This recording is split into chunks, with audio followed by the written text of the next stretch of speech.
The circumstances of this case are pretty egregious. The victim in this case is the defendant's sister who was living with her at the time. A heinous crime that shocked Tampa Bay. This morning, the body of an adult victim was located here at a home on the 11,000 block of Cypress Park Street in Carrollwood. The body of Karen Paez found buried 2 feet deep in a hole in her backyard, wrapped in garbage bags, bound with multiple green bungee cords and duct tape, a necklace with a charm that read Karen around her neck. Her sister Deborah Patton charged with the crime. She showed zero remorse, continued to hide the fact of what she had done. Yet right now there's no obvious reason that's leading us to believe, why this person may have been involved in this death. But those who knew Karen best say there were signs of trouble spanning decades. I've heard Karen say it many times, she's gonna kill me one day. She always told us if I disappear or I'm dead, tell them my sister did it. Pam Nelson and Jan Wilder were among Karen's best friends. We had a favorite place, Rick's on the River. We would go there a lot. They spent birthdays, gasparillas, and holidays together. This is her chair.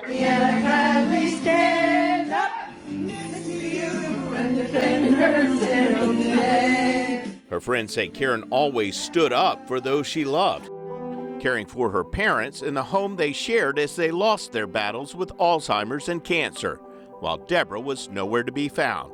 At the same time, Karen rose through the ranks at GTE to become a manager. Karen had a nice nest egg from her many years of work and retirement. But Deborah struggled financially. Deborah was very jealous of Karen's financial well-being, that she owned the house. According to her ex-husband Don Patton, Deborah never held a steady job. She worked at several early tech jobs that could have been a success for her, but always found a problem and had to leave. So Karen helped her. When her mother died, she gave her all the insurance money, and Deborah ran through that, and it was pretty much she had to take her in. If she didn't love Deborah, she wouldn't have done it. Karen wasn't the type of person to do anything anyone wanted her to do. Deborah was 13 months older than Karen. Don met Deborah when she was 18. She was just wonderful. She's beautiful. She looked like Annette Funicello, who had a crush on when I was a kid. They got engaged, married, and had a son, but Don says his wife changed during their 26-year marriage. She became distant. She didn't go out. She didn't want to make friends. To my knowledge, she has no friends. Had she been violent during that relationship with you? To the point where she would be very angry. She would yell.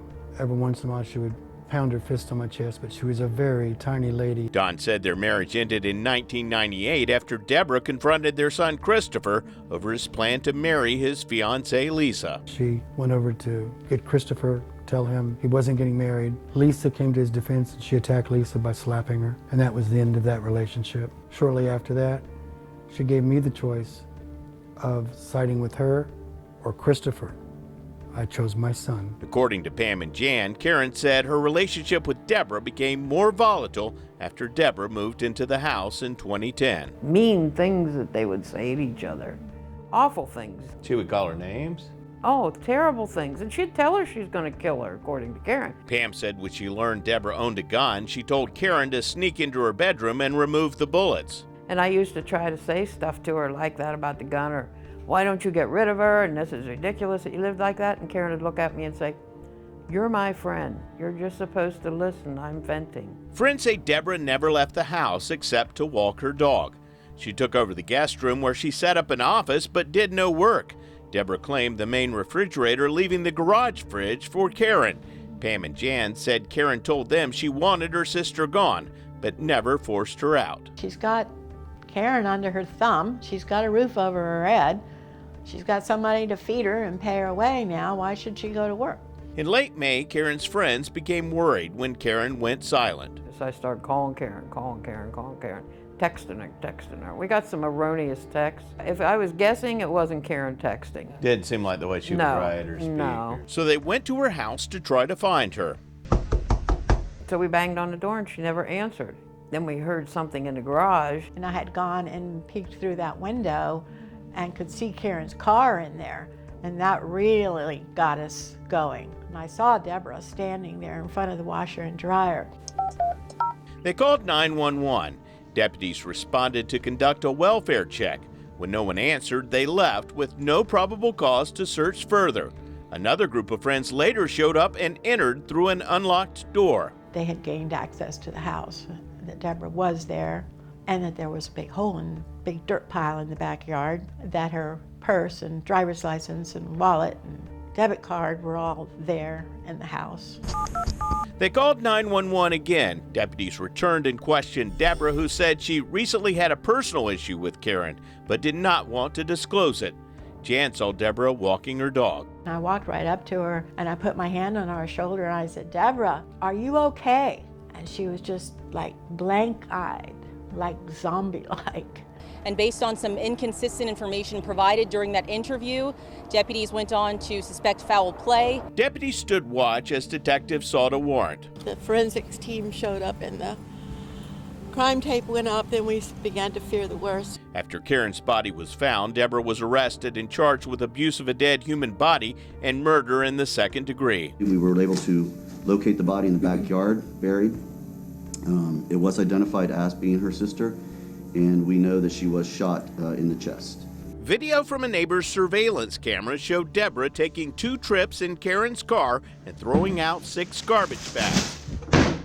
Don Patton drove from Baton Rouge, Louisiana to help take care of arrangements. Well, I think it was like 3 days before the police came over. He gave us an exclusive look at the hole police say Deborah dug to hide Karen's body.